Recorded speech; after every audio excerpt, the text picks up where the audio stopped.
know the vulnerability of race, what race means and racial politics mean in society, didn't do as well with the intervention, and that it helps to know, once you understand what it means to be black in the world, that that alerts you more to the issues of health. So knowing about race and the politics of racism can actually help one's health outcomes, because then you don't take for granted danger. You don't have to question it. Some things are dangerous that you need to know simply because you're black and male. And if you know that, you also can protect yourself from it. And that's where the health benefit of knowing about racism can come in handy. And both parents, men or women, who can teach their children about those politics can actually prepare them for that world. Because you've also gone into schools after there have been, like, incidences, like racial incidences in the community and things of that nature. And I was just wondering what kind of activities you did when you would go into these schools after a racial incident happened, whether it's a racial incident on the campus of the school or racial incident in the community. Because I imagine there's been both cases, whether it's something that happened, like a Freddie Gray kind of situation, or something that happened like on the school grounds, which has happened on a regular basis throughout the country and everything. But I was just wondering how you cope with these kind of incidences and what kind of insights you brought in when you would go into these schools after these incidents.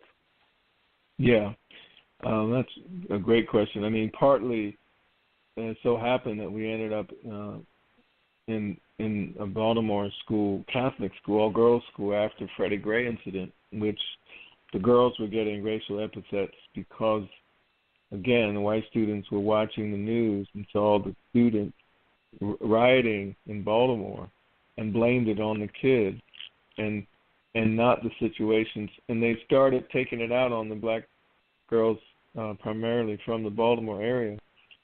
Just like the Chicago story, we go in and sometimes the issue is preparing the students for the racial insults of the environment.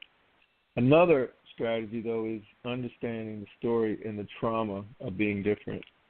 And example is a school near here in which, cheerleaders and the football team go, and they were cheerleading, and during the game there was racial epithets, rock throwing, and in working with the cheerleaders, the message was when it got out in the news that it was other kids at the school, when they went to another school, that were making the racial insults. We ended up talking to the girls and finding out no one really asked them their entire story.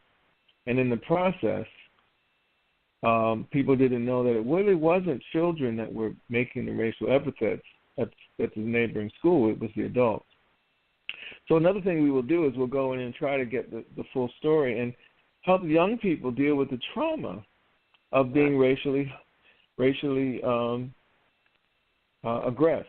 And so that is a skill. I think that's important for us to illuminate, that this isn't just a political nightmare. It's not just something that embarrasses schools, and it's really about how children's lives are at stake and their emotional lives are at stake. You can imagine children have to cope with all kinds of things. It's not just our children, because I'm thinking about like even the gun incidents that have happened in different schools that have impacted all kinds of youth of all kinds of ethnicities, but they were there in those environments when those things happened, whether it was Sandy Hook or whether it was things like the church that happened in Charleston.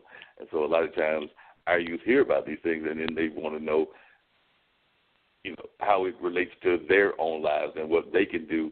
And sometimes they seem to be it drives their own activism. I'm thinking about how a lot of, with all that's been going on with the gun things that have happened in our schools, we're seeing like a rise of activism that seems to be youth-driven. So I imagine that as some of these youth take leadership roles, people like you have to go in there and help these people understand some of the psychology of what they're getting into as they're taking a leadership role.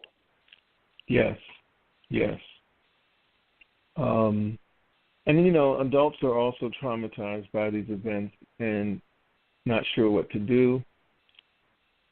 And you go, the Southern Poverty Law Center has been looking since the election. There have been more hate crimes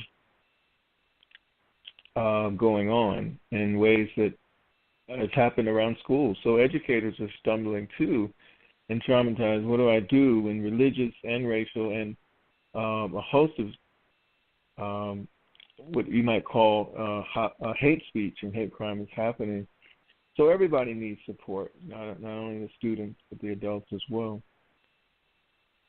And so they definitely have to find ways to be able to cope with these things as they're taking place and learn their own coping strategies.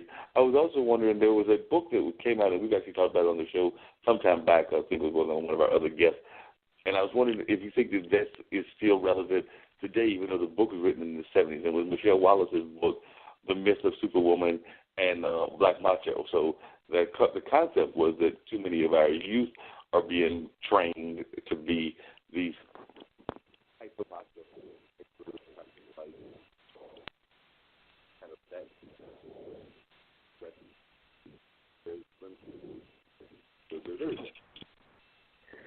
You know what? You broke up there at the end. I didn't.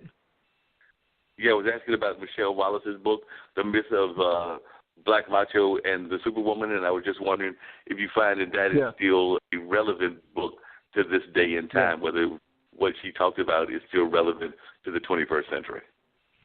I do, absolutely. I mean, we're still defining both men, gender notions in very narrow ways. And so part of the issue, and I think it's a myth for every man and woman, regardless of the racial background, that, if you believe, as is true in white supremacy, that you are superior to other people, the detriment is that not only is it a lie, but when you face the fact that it's a lie and you're not as superior and you're not as talented as everybody like you should be, there's a health risk to that lie. And so you can't meet up to that demand. And so, the myth of being more human than everybody else is not only a lie, but it has health consequences. And it leads to you treating people as if they're not human. So I definitely agree with it. And part of it is we got to change our definitions of masculinity and our gender for boys and girls, and for those who are questioning. Because that seems to be something else that seems to be going on this day, is because I was actually talking at one of my regular jobs and everything about that earlier today. It seems that right now we have a lot more terms of definitions of what people are, and that also seems to be adding a lot of psychological trauma. Our teenagers, when you've got everything from the stereotypical heterosexual male to the LGBT community to the cisgender and the different other terms that people are using and everything to define themselves, because I guess they don't want others to define them. They want to try to find ways to define themselves. So that seems to be adding a whole other layer to some of the psychological things that are going on, because a lot of times people don't know how to identify with people unless they tell you how they want to be identified. Yeah. And that's even across the racial, and that's even across the racial lines, because I'm thinking about how a lot of people will identify with one ethnic group, but then you have more and more people that are identifying among multiple ethnic groups. I mean, they are acknowledging the fact that they have more than one part of their ethnicity, and in some cases it may be 50-50. I can remember one of the films I just talked about that I saw last night. One of the youths was a Asian, Afro-Asian, I guess is what it would be considered, because her dad was African-American, her mother was definitely of Asian descent, and she identified with both parts of that culture. But then, that was half and half, but then you have others that might have maybe 10% of their ethnicity is Native American, but they still want to claim that as part of their own identity, even though that's not the majority of their identity, because they may be majority African American with some white and 20% Indian, but they still want to acknowledge that part of their Native American background. So that seems to be, we seem to be seeing a rise of that, where people are identifying themselves in a variety of ways, both along sexual orientation as well as along racial lines. Right. Part of it has come from a pain of having to squeeze people into narrow definitions of gender and finding that they don't always fit.